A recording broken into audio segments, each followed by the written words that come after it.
Welcome to Supersize versus Superskinny.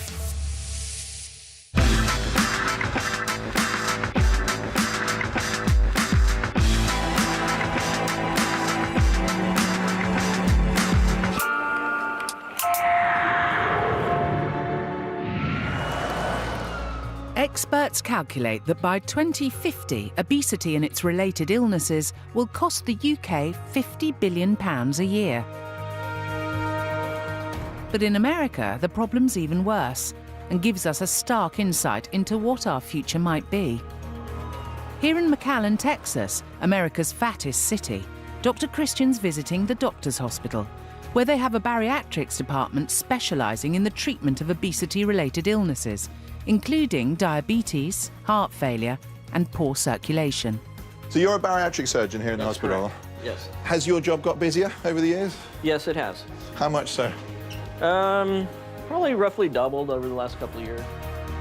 In severe cases of obesity, the body's normal healing systems often fail, so even the smallest injury, such as a cut, can develop horrific complications.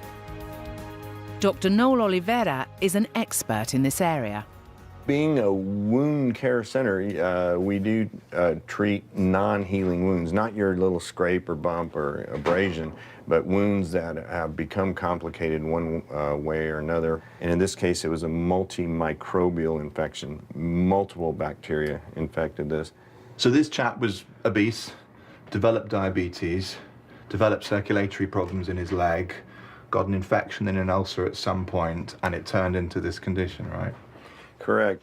So can we go and have a chat with some of your patients and see the sorts of things that you have to fight every day? Sure, Yeah. let's go. Thank you. Dr. Oliveira's patients suffer from the kind of obesity conditions that are on the rise here in the UK. First on the round is Eva. Hi, I'm Christian. She has diabetic gangrene, has lost several toes and faces losing her leg. Sometimes it does hurt. Right, sometimes it does. Eva's blind and has multiple organ failure due to diabetes, which was made worse by a poor diet when she was younger. If I could go back in time when I was younger and take care of myself a little different, I would. Well, you look great, you really do. You look really good. The wounds are coming along Thanks great. to you. Well, Next up is David, Hi, I'm Christian. who's suffering the Nice to meet severe you. effects of type 2 diabetes. You're here for some treatment for your foot. What happened to it? I had a little accident with one of those big doors, and I hit it. And it took me about 6 weeks to get to the doctor and get it fixed. And they said it's got to be amputated. Were you carrying a lot more weight than you are now? Probably at the time I wasn't too much aware of it. I was just eating up and not taking care of myself. And your other leg as well, you've had that? 11 years. There's not much left of that one, is there? No, they cut off all the toes. 34-year-old Walter has such bad circulatory problems that wounds on his legs aren't healing properly. At one stage, the doctors warned him that without losing weight, he was at risk of having both legs amputated. How big were you at your biggest? I've actually lost 200 pounds. Wow, that's really good.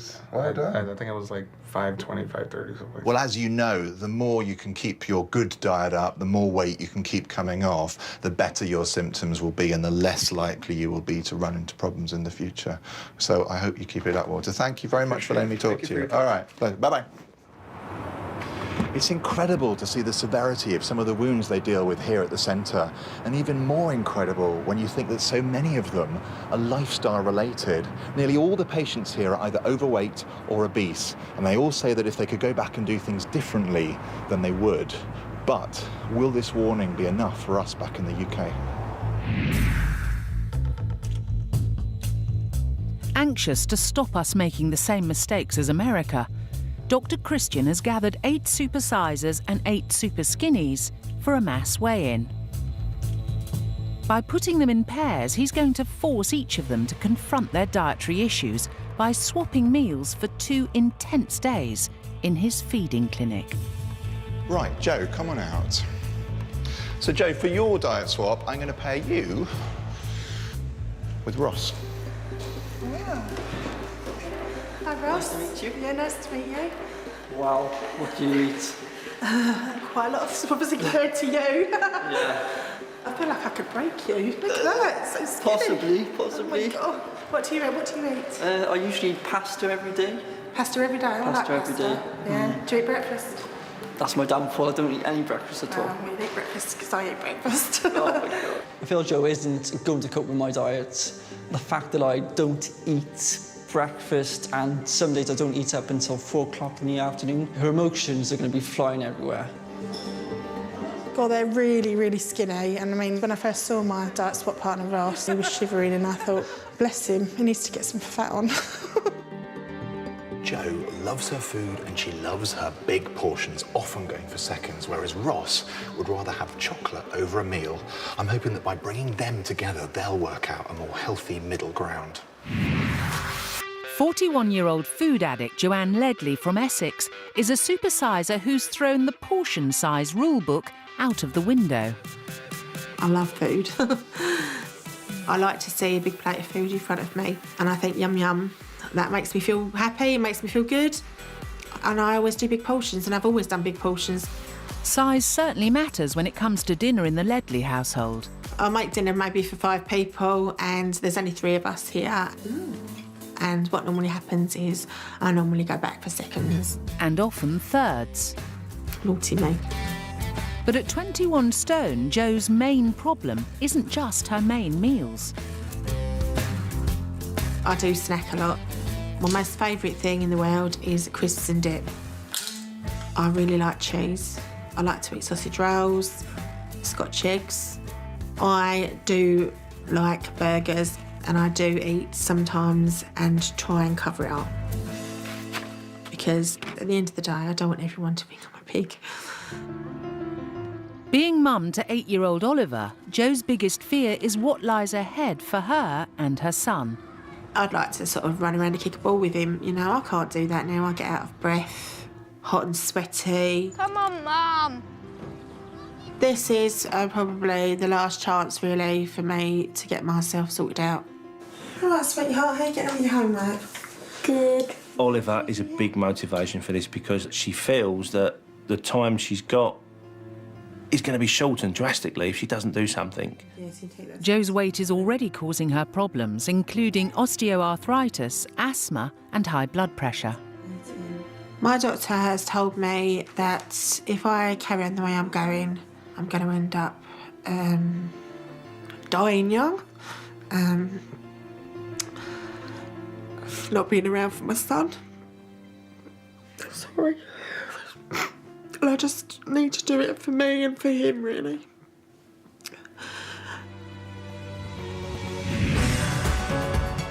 Whilst Supersize Jo always makes time for food, by contrast, Superskinny 23-year-old telecoms engineer Ross Clark from Cardiff reckons he simply doesn't have time to eat.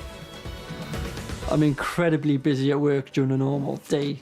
Carrying my tools, carrying ladders in and out of houses, climbing poles. My phone's probably constantly going. And the last thing I've got on my mind is food. Which might be part of the reason 6-foot Ross only weighs 8 stone 11. I can sometimes not eat until between 12 and 3 o'clock in the afternoon. But when Ross does squeeze in the time to eat, there's one thing in particular that keeps him going. I love chocolates. When I'm feeling hungry, chocolate is up there with the best. Chocolate will only get you so far, though, as Ross discovers daily. A normal working day now, I'm exhausted by, say, 2, 3 o'clock. By the time I get home, I'm falling asleep on the sofa. Ross is a 23-year-old, and really he's got an energy of a 50-year-old. Which is worrying, really. No surprise, then, that Ross can't really be bothered in the kitchen.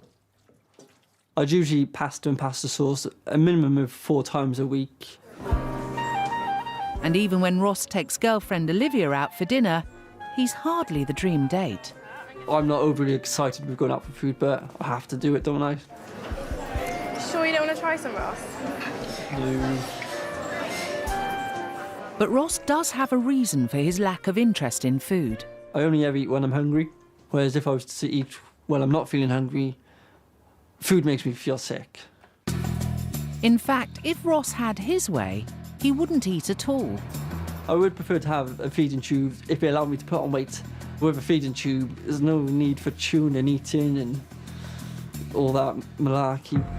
Feeding tube or not, Ross knows he needs to make changes to his diet before it's too late. I know I'm too thin. Obviously, other boys have got their muscles hanging out, whereas I've got no muscles. I probably want to put on at least 3 stone. I can't go on at the moment at the weight I am because I'm just going to crumble. Before Ross and Joe arrive at the feeding clinic for 2 days' intensive treatment, Dr. Christian's sending Joe to the American South to meet someone whose extreme diet and terrible health problems could be just the wake-up call she needs. Bit apprehensive, you know, little bit worrying, but can't wait to be a new me. So wish me luck. Waiting for Joe in Georgia is her supersized American host. My name is Nancy Shivers. I'm 30 years old, and I'm 38 stone. I think about food mostly all night, because I stay up all night, you know. Snacking on this, snacking on that, junk food. 21-stone Joe is on her way to Georgia for a glimpse of what life could be like if she doesn't cut down on the big portions. Joe's biggest fear is dying young and not seeing her son grow up, a concern 38-stone mother of 2, Nancy Shivers, knows all about. My biggest fear is losing my children. Like, you get to the point that I can't take care of them, and they take them from me. That's my biggest fear. Virtually housebound because of her size, Nancy has to rely heavily on her 11-year-old daughter to help run the home. It made me feel real bad because I feel like I have failed them both. After an 18-hour journey, Joe finally arrives at Nancy's. Hi, Hello. I'm Nancy. Hi, I'm Joe. How you doing? I'm fine. How are you? All right. Yeah. Didn't know what to expect, you know. So. I know. How was your trip? It was yeah, it was okay, thank you. Yeah, it was long. Yes, I've never been on a plane. I've been, you know, be like this all my life, you know. Yeah. It started when I was a kid. My mom cooking good soul food. When she cooked big. I'm a bit of a grazer, really. I tend to sort of like eat a lot during the day, and also I do like my big portions. How old are you, if you don't mind me asking? I'm 30 years old. You're 30 years old? Yeah. Really? I'm 11 years older than you. I'm 41. Oh. I was just sort of shocked. Didn't know what to say, really. I didn't realise that she was only 30 years old. She was much larger than me, and that's really, really, really sad. Nancy's weight has had a major impact on her health, and she suffers from severe shortness of breath, sleep apnea, osteoarthritis, high blood pressure, and pulmonary hypertension. All of which means she rarely goes out anymore. But today she's making a special exception by taking Joe with her to do the weekly shop. I gotta get my potatoes. I love homemade fries, etc. Within minutes of arriving, though, Nancy's struggling. You're right. Yeah, I gotta take me a break. I can't stand up too long and it shortens of breath.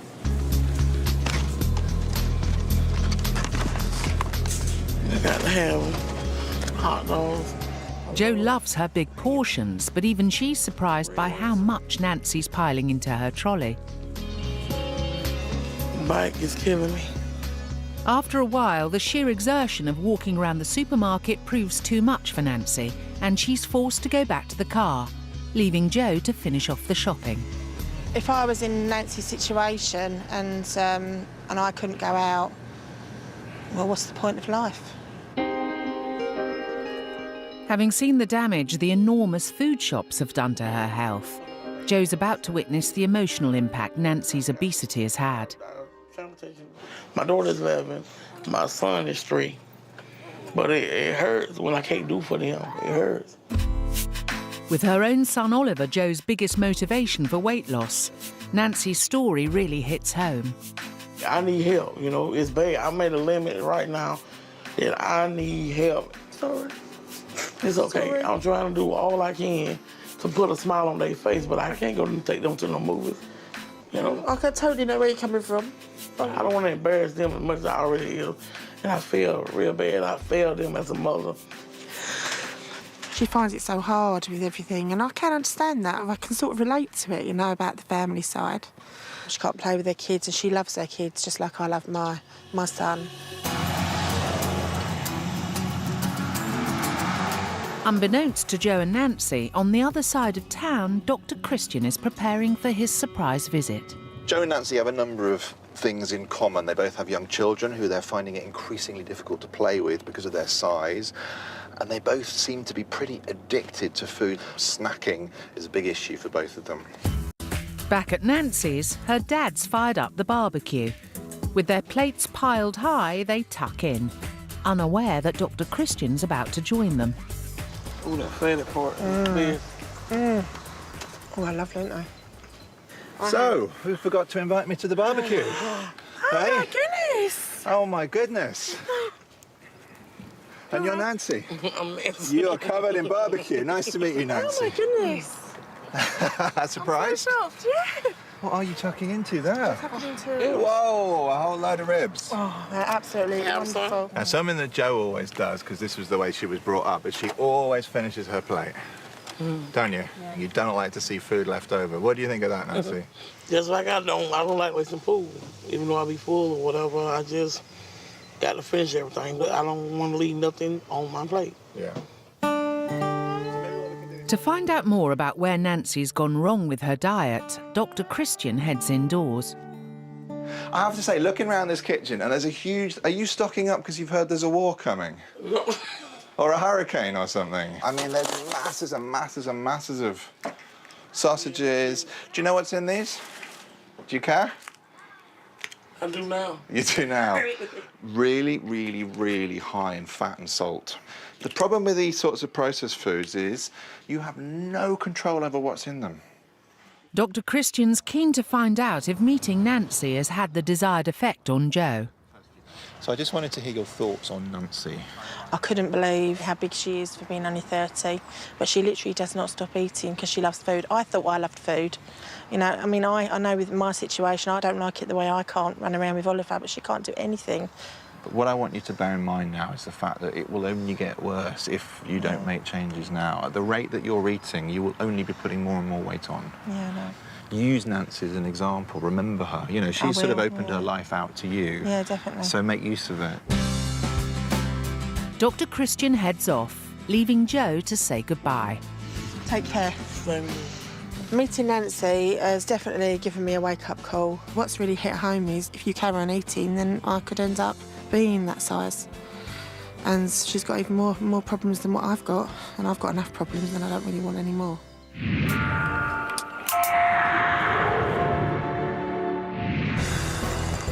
Joe's back in the UK and about to check into the feeding clinic. Joining her is Superskinny food avoider Ross. Before they get started on their 2-day meal swap, Dr. Christian wants to see them both, starting with 8 stone 11 Ross, who can barely get through the day without nodding off. How are you feeling? A bit nervous, yes. What are you nervous about? The amount of food that I'm going to have to eat. Well, I can see why that might worry you, because you don't eat a lot, do you, looking at your food diary? In fact, you get through, on average, about 1,500 calories a day. If I tell you that a sort of 4 to 6-year-old boy needs about 1,700 calories a day, you are eating less than a 4-year-old. Wow. Yeah. It's a bit of a shock. You are running on empty. The only way your body can cope with that for survival is to shut itself down. That means whenever there's a chance, it sends you off to sleep. Unlike Ross, Supersizer Jo is not running on empty. More than 10 stone overweight, she has a growing list of medical complaints. What pills are you taking at the moment? 2 lots of blood pressure pills and a water tablet, and I'm asthmatic as well. And I take painkillers for my knees, and I have been told, obviously, that I am borderline diabetic, so... Yeah, your blood sugars haven't been very good in the test that we've done with you, and we sent you off for some further testing, a glucose tolerance test, which has come back essentially positive to show that you do have a problem regulating blood glucose. But what I can tell you is if you lose the weight, blood sugars will normalise. If I carry on the way I'm going, I will end up like Nancy, and I just don't want to do that.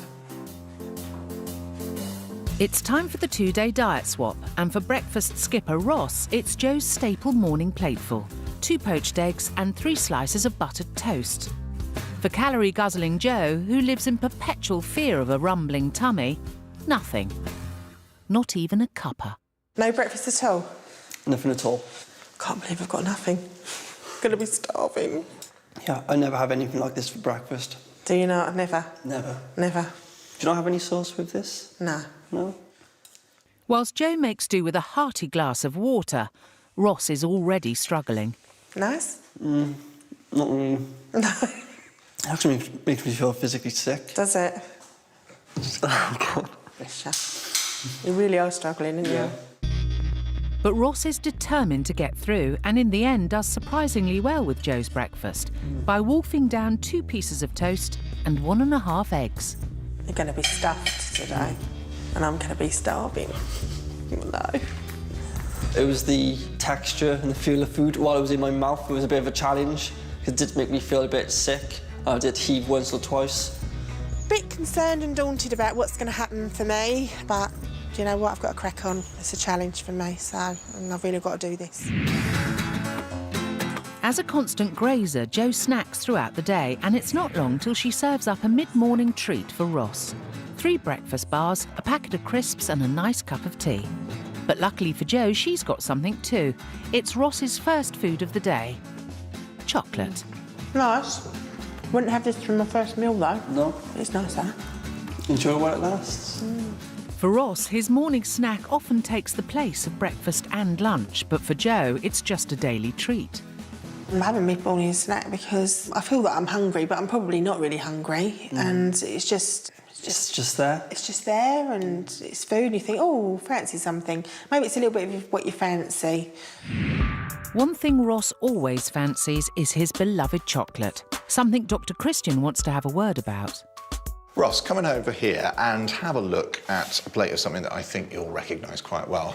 Yes, chocolate. Eat quite a lot of chocolate, do you? Daily. Daily? Yes, in fact, chocolate makes up 25% of all calories that you get within a week. Wow. Ross consumes a staggering 16.5 kilograms of sugar. That's 11 teaspoons a day, just from the chocolate he eats. But Ross's favourite treat also has a very high fat content, demonstrated by this chocolate fountain with a difference. This is not milk. This is fat. This is melted lard.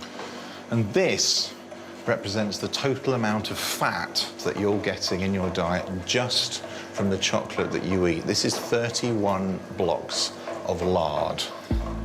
This saturated type fat is the fat that we know raises your cholesterol and increases your risk of heart disease and stroke. You think skinny people don't have heart attacks? You're wrong, they do. Nice. So Ross's chocolate habit is doing him no favours, but it's not too late to change. For now, though, he has to contend with a supersized lunch, a large jacket potato with beans, cheese, tomato and cucumber, and a glass of Diet Cola. And not forgetting, we have lots of salt.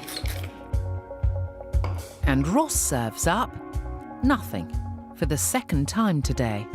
I can't believe you've got no lunch.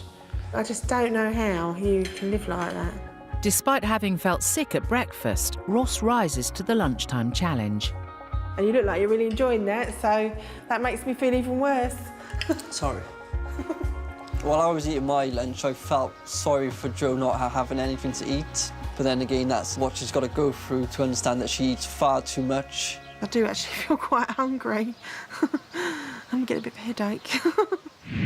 21 stone Jo and 8 stone 11 Ross are nearing the end of day 1 in the feeding clinic, which means it's dinner time. And Ross gets to enjoy a typically huge Jo portion of Chinese takeaway. Beef chow mein, lamb with ginger and spring onion, sweet and sour chicken Peking style, special fried rice, chicken balls, prawn crackers and sweet and sour sauce. Oh, this looks so delicious. Oh, I want this. How does that look? Disgusting. It does not. So Ross is far from impressed, but Jo's not exactly wowed by her dinner either. A sausage, a bread roll and 2 small pork steaks. There's nothing to that, is there? No. Having missed out on breakfast and lunch, Jo races through her mini meal. In contrast, Ross has barely made a dent in his great wall of Chinese food. You're not doing very well, are you, there? No. Are you feeling full up? No, I'm not feeling full. No. It's the texture of the food, and I know I have to chew it for longer. Because I've choked a few times on steak, so one time I was dying. My girlfriend called an ambulance, so since that time I've probably chewed my food for much longer than it's needed, just to make sure that I'm not going to choke. Ross is finally acknowledging a possible reason for his food aversion, but he's still struggling to get through his supersized takeaway. Do you honestly think this is a normal portion size? Honestly? For me, yeah, definitely. For you? But for an average person? It's a big portion size, definitely. Yeah, definitely. Do you reckon you're going to need to cut down on this size of food that you eat?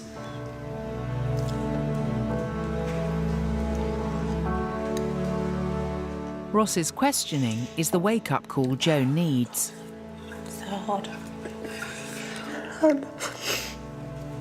God. Yeah. Sorry, I don't even know why I'm crying.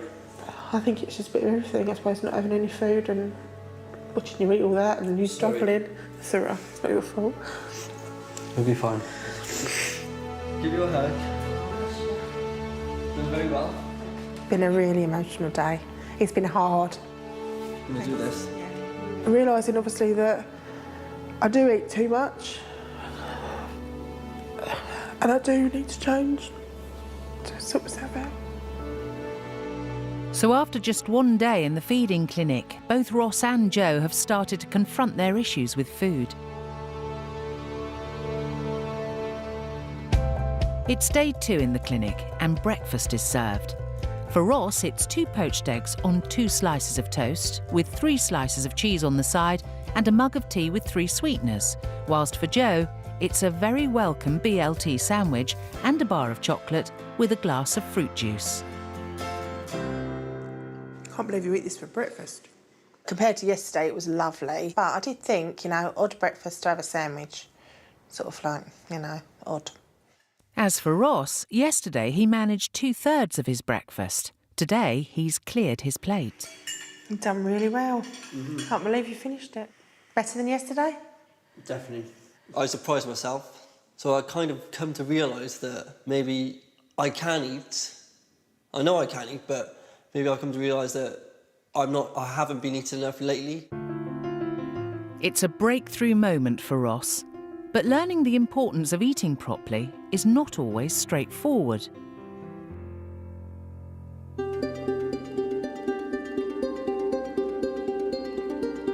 Emma Wolfe is a journalist and a former sufferer of anorexia. She knows only too well how grave eating disorders can be.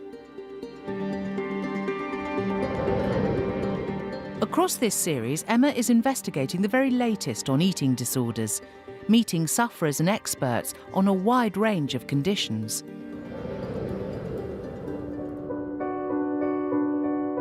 A recent cutting-edge study reveals that there might be a physical difference in the brain of anorexics, which can cause the eating disorder to develop. The expert behind the study states that this genetic research may indicate a family connection and could revolutionise the way we perceive and treat eating disorders. It's a really interesting question, this, about anorexia and families and whether or not eating disorders do run in families. I was thinking about my own family, actually, and Virginia Woolf, my great-aunt. There's some indications in her letters and diaries that I've read that she had issues with food and with eating and with her weight. And it's really interesting, and I don't know whether there's a direct link. To explore these ideas further, Emma is going to meet Marianne, a recovered anorexic whose mother died of complications due to anorexia. I think I got an eating disorder because at the time my mum was suffering from an eating disorder. She'd been suffering from her early teens and it was something that was with her until she died. My mum's illness affected my life massively because basically from about the age of 8 I was responsible for her. I was doing an adult's job at 8 years old because of what she was suffering from. I was about 12 years old when I became anorexic.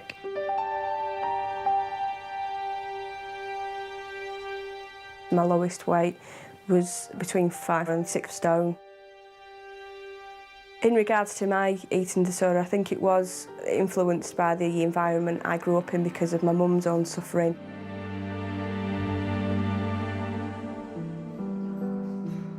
So Marianne, tell me a little bit about your mother.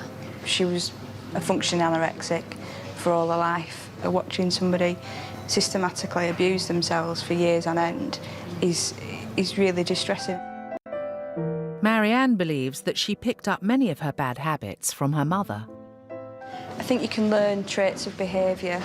You know, watching my mum have an eating problem, she never used to eat with us, and then she'd be very touchy about food. It was a very sensitive subject. And I think if you're brought up in an environment where there's such a focus on what you consume and how you look, I think it definitely can mould you into being more susceptible to developing an eating disorder and having that vulnerability.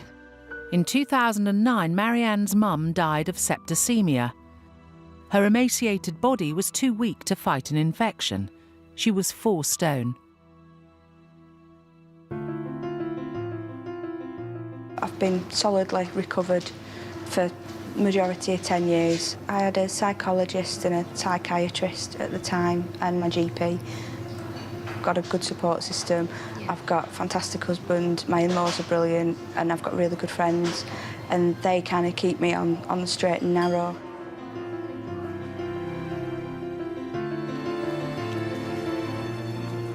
Marianne's story is really sad. And to watch your mother die of anorexia is just unimaginable. And also the fact that she lost her childhood and her adolescence to looking after her mother. I mean, she was a full-time carer. It's also really interesting the way we differ in our views on eating disorders. Marianne really does think it's something in her environment, and it's very much to do with her upbringing.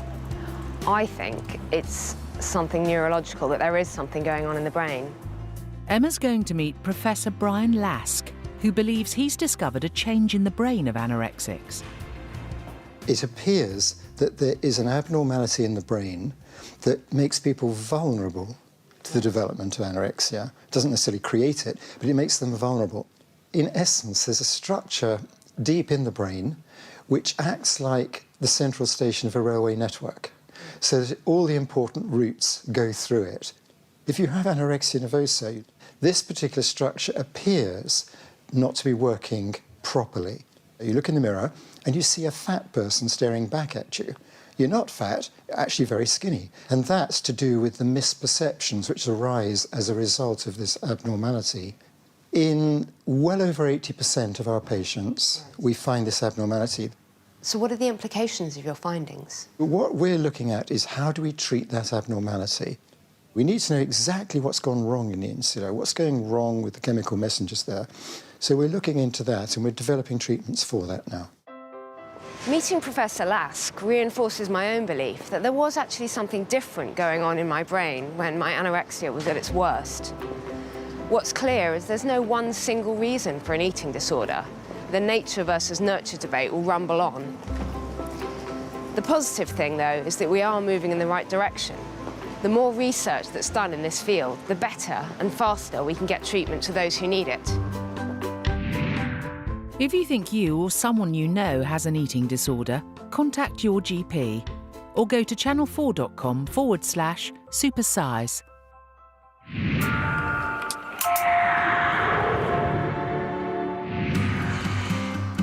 Lunchtime in the feeding clinic. And although she loves big portions, Jo also loves to snack. And Ross's lunch today is a series of snacks.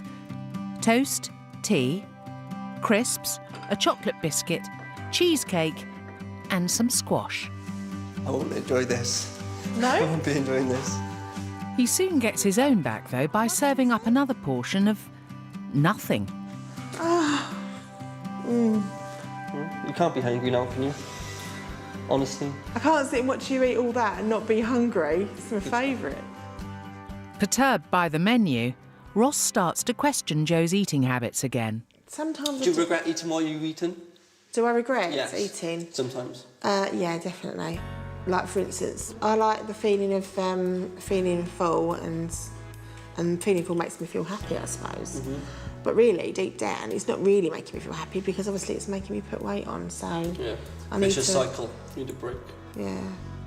So with Ross's help, Joe's beginning to realise that her love of food really isn't doing her any favours. It's the Last Supper, and as Ross hands Joe his favourite, a pitiful pasta and tomato sauce, Joe offers up her biggest challenge yet, a carb-tastic, overflowing bowl of carbonara, with 3 slices of garlic bread. Just the quantity of food is just dramatic. Where do I start? Joe wastes no time getting stuck in, but after 2 days of eating supersized portions, Ross is finding it tough. It's just too much. I don't think I'm definitely not going to be able to finish it. I'm finishing mine though, mate, tell you. Ross has done surprisingly well in the 2-day diet swap, eating a lot more than he normally would, but the carbonara is 1 supersized portion too far. He has learned some valuable lessons though. It has made me realise that I can eat more, even though with this portion, this is just like gigantic, and there was never a chance for me to finish that anyway. But the main factor is that if I don't fit in the time to eat the food, I'm never going to gain the weight. So I've realised that I have to make the time to eat the food. And Joe's been getting the message too. Looking at that now, I think, how could I eat that, all that, and not be so stuffed, you know? It's the way forward, really, for me now. I've got to really do this for me and my family and my health. I really want to do well. I've got it, like, fixed in my mind now, so... So the meal swap is over. It's time for Dr. Christian to give Ross and Joe their personalised meal plans. You have come to the end of your time in the feeding clinic. It is now the start of your journey, and this is where you go it alone, but not unaided, because these vital documents here contain your personalised diet plans for the next few months ahead. Joe's plan drastically reduces her portion sizes and swaps fatty snacks for healthier options to cut her calorie intake by half to 2,000 calories a day. Ross's plan doubles his daily intake to 3,000 calories and calls for him to make time for meals and substitute his beloved chocolate for healthier snacks, such as nuts. Well, it's been quite an eye-opening couple of days, really. I've learnt a lot about what I'm doing wrong. I think it's going to change my life, and I want it to change my life because at the end of the day, I don't want to be like this anymore. Past 2 days have been very interesting. The first day, I was obviously in denial throughout the whole of the day. I did actually think that I ate enough food, whereas in actual fact, I hadn't been eating enough to get me through the day, so I'm going to follow the diet plan 100%, and hopefully that'll help me to gain some weight. Good luck, Joe. Thank you. No problem. Go. Take care. Mwah. You'll do us proud. Yeah, we'll do. Yeah, and you. Bye. Take it easy. Joe and Ross will be back in 2 months' time to show Dr. Christian how they've got on without him. It's been 8 weeks since meal dodger Ross and mega portions Joe left the feeding clinic, and it's time to see if they've stuck to their healthy eating plans. Feeling quite nervous about stepping on the scales, but I know that I've worked really hard, so I'm really hoping that I've done really well. I'm pretty sure I gained a few pounds. Generally, I feel much better in myself now. As long as I gain 8 pounds, that'd be £1 a week. That'd be good. So, Ross, tell me how things have been for you. Since leaving the feeding clinic, I made loads of changes. I followed the diet plan to a T. Now I'm eating a lot of fish, meat, nuts. I'm no longer feeling tired after work. I'm eating the 3 meals a day as well as snacking in between. That's quite impressive. Yeah. You never used to eat breakfast, and my concern was shoving breakfast in every day was going to be quite tough. Have you managed to keep that up and do it? I'm still having like gagging reflexes, but I do it 99% of the time. Good. And then the true love of your life, chocolate. which I had to give you quite a talking to about. Have you managed to cut that down? I mean, I have 1 or 2 pieces of dark chocolate a week. Which is absolutely fine. So I don't eat any processed chocolate at all. Wow. So you did listen to what I said? I did, yes. I'm impressed. It's been a couple of months, hasn't it? Yes. And? Things have been really, really, really good. It's been hard. It's not been an easy thing, but I just changed the way I look at food and the way I think about food now. My life doesn't revolve around food now. Did your time in the feeding clinic sort of prepare you for that a bit? Definitely. It shocked me more than anything to see, obviously, my partner sort of struggling with it and thinking, did I really eat that much? It's quite frightening, really. I'm not going to go back there. And then not only did you eat very big portion sizes, but you also used to go back for more. And have you controlled that a little bit better? Yeah, definitely. And we don't cook as much food. We don't have enough to go back for seconds, so what we have on our plate is on our plate. This is brilliant news. Time for Joe and Ross to see each other again. I do.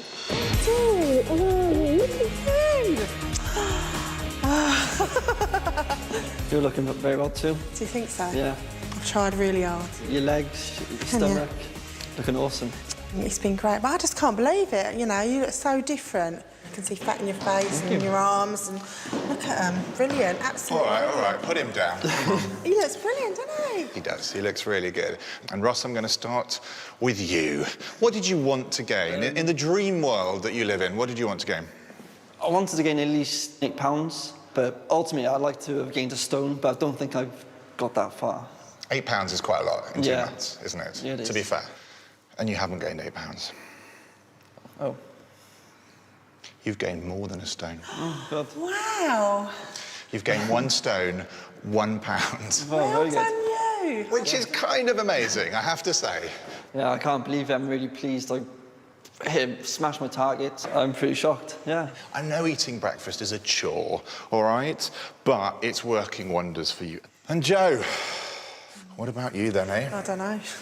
To me, the final weight is less important than the changes that you managed to make to your lifestyle, to the diet, and to the way that you feel. And all of that has improved dramatically. But, nevertheless, you have lost weight. Good. You've lost 1 stone, 10 pounds. No way! You are just nudging up to the 2 stone mark, which is fantastic. 1 stone 10. Yep. I can't believe that. 1 stone 10. You have both completely nailed it, and I'm delighted for the 2 of you. Really well done. High five. This is a complete life change for me. I feel, you know, that I've got a really good future ahead of me. I feel that, you know, I'm going to be able to see Oliver grow up. I do think the future's good. My lifestyle's completely changed. I'm feeling fitter and healthier. The hard work was definitely worth it, and I'm going to continue it onwards and upwards. Next week in the feeding clinic, Supersize Julie and Superskinny Zoe face some shocking truths. So, what's up? Tell me what's upsetting you. Emma Wolf investigates the world of eating disorders in men. I mean, I was already taking about 80 laxatives a day. A day? And Dr. Christian is back in the USA, discovering the ultimate consequences of obesity. I have read they're allowed to remove limbs to facilitate placing the body in the retort. I mean, it's horrendous, isn't it? Tomorrow night from 8, sorting out the style of the masses, another woman in a frenzy. Gok Wan has the tips she desperately needs. Now, next tonight, what happens when your ex runs the dating agency you are relying on to find new love? Awkward in The Undateables.